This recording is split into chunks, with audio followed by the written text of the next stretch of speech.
Rams. Bijan talking to Ryan. We'll visit with Ryan a little bit later about what he saw tonight.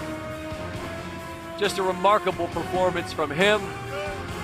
Matthew Stafford and this Rams team, they went down swinging.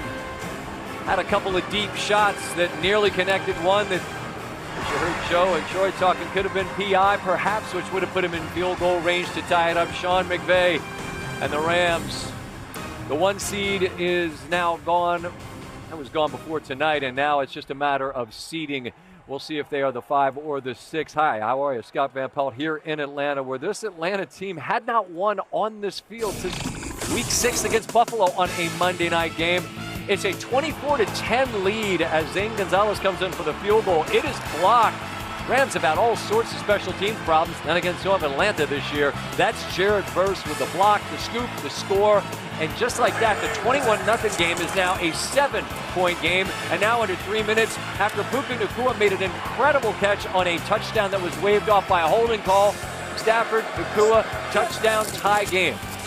3rd and 1, approaching field goal range, toss it to Robinson. He gets them closer. They were awfully conservative from there.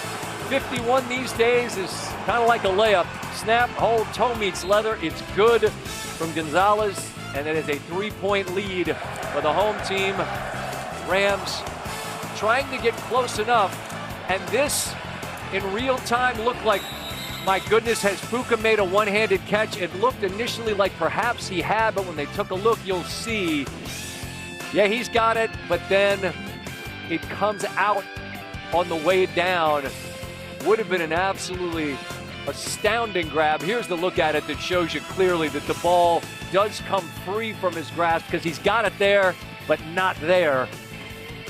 And as a result, it's now got to be something truly miraculous and not to be for the Rams. They fight all the way back from down 21-0, tie it at 24, but fall short by 3. Up to Joe Buck and Troy Aikman, who had the call of this game. And Joe, I mentioned the game against Buffalo earlier this year, 238 scrimmage yards, had over 200 in this one. He's the second man in the history of Monday Night Football to have more than 200 scrimmage yards in back-to-back Monday night games, along with Jerry Rice, which makes us all, I think, wonder, what happened in the middle? How did this Atlanta team that's capable of nights like tonight have the season they've had? What do you think? Yeah, it's kind of confounding is the word that comes to my mind, because we see how much skill they have. I mean, on defense, the drafting they've done, the way Pitts has played, the guy on the left there, I mean, yep.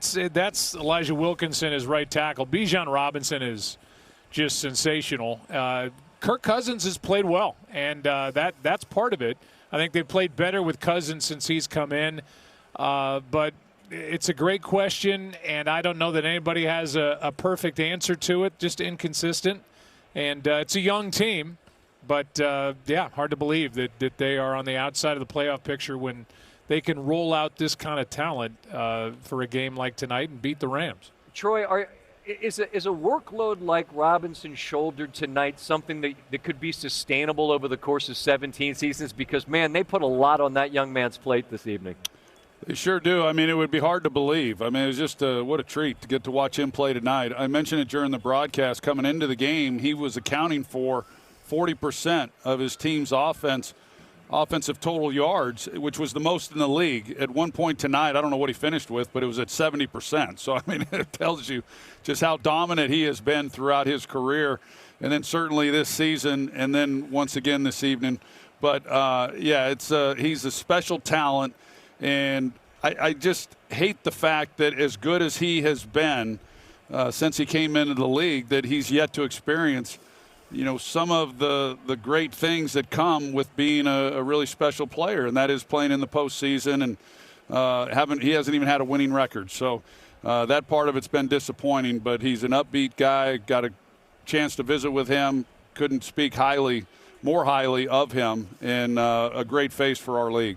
Indeed. He's going to join me coming up on SportsCenter in a bit. We'll get more thoughts from him on an incredible performance. Just a quick thought from you both about the Rams, because their trajectory, right, they were soaring around the top, looked like they could perhaps be the 1 seed a big lead gets away in Seattle. A chance to come back tonight, falls short in the end, and now not limping into the playoffs, but this isn't the what you want to take with you into the postseason, Troy. Just if you could give me your first thought on where you think they're headed. Yeah, no, I think they'll be fine, and you hate to say that after a performance that they had tonight, but they were without 2 starting offensive linemen. They were without Devontae Adams. That's huge. On the defensive side of the ball, they were without their nickel corner, Josh Wallace, who would replace Quentin Lake. And Quentin Lake is a difference maker on the defensive side of the ball, and he's expected to be back. So this team was a little shorthanded. A lot of teams are around the league. I'm not making excuses for them, but they're going to – it looks like they're going to have their full complement of players when they get to the postseason.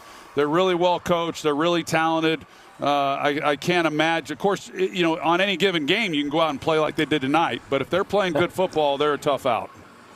Joe, your thoughts on that as it relates to the Rams? He read my mind. I mean, think about the firepower that was not available tonight. And it's not like the 49ers. Now, there are reports that Fred Warner may come back for the postseason. We'll see about that. It would be remarkable to come back from a dislocated and broken ankle in that amount of time. But it's at least on the board right now. But they're not going to get Bosa back. They've got big pieces that aren't there. The Rams' big pieces are all coming back. Devontae Adams, the 2 offensive linemen, Quentin Lake, who's a stud safety that plays really 3 different positions on their defense. Don't get fooled. This is still a really good team. It may not look good the last 2 games. In moments it did. But this is still a dangerous team with a tremendous head coach. They take a step back, but they're going to be a handful. I agree with you both. And short week, we look forward to the call Saturday as we got a gigantic game between Seattle and San Francisco. We will visit then. Travel safely, gentlemen. Thank you, Scott. See you, Scott. Look forward to it. Joe Buck, Troy Aikman will be on the call with a 1 seed on the table in the NFC and the NFC West battle coming up this weekend. Tonight it's Atlanta, powered by Bijan Robinson, who will join me as we continue. Thank you, Joe. Bijan, as you watch that final offensive possession for the Rams, what were you thinking? Well, first off, I got to give honor to God.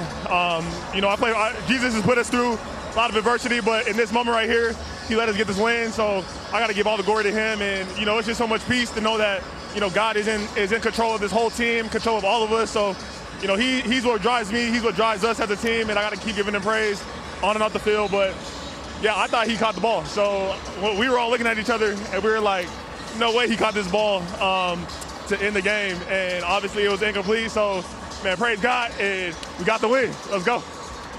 Your 93-yard touchdown run, the longest in your career ever, was kind of surprising considering how great your career has been. What allowed that play to have success?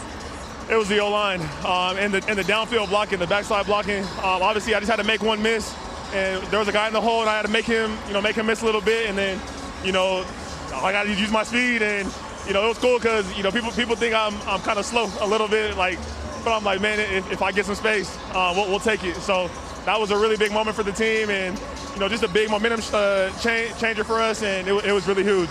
Yeah, I don't think you look very slow. Congratulations. Thank you. Joe. Yeah, Laura, that 93-yarder, longest of his career in college or in the NFL. 2 touchdowns for Bijan, 229 total yards, and that record 93-yard touchdown run, a Falcons record. As we look at the playoff picture, the top of it hasn't changed after tonight, but you see the Rams now are in the number 6 position. Number 5 is not completely out of reach, but it gets more difficult for Sean McVay's team after this loss tonight. Our Week 18 regular season finale, a Saturday doubleheader on ESPN and ABC, loaded with playoff implications. Buccaneers hosting the Panthers at 4:30 Eastern, and then the Seahawks take on the 49ers for not just the NFC West title, but the number 1 seed and a bye week. Falcons get their 3rd straight win. Rams fall to 11-5.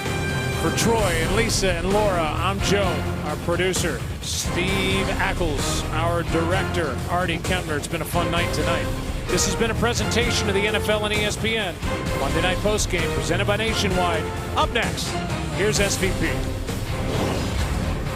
Joe, thank you. Coming up on that Monday Night Postgame and SportsCenter as well, we will visit with one of the stars of this Atlanta victory tonight. We'll break down what is at stake in Week 18. The big man is here. with a very late nominee for one of the bad beats of the year. That is all on the way just 90 seconds from now. Sit tight. We'll see you around the corner.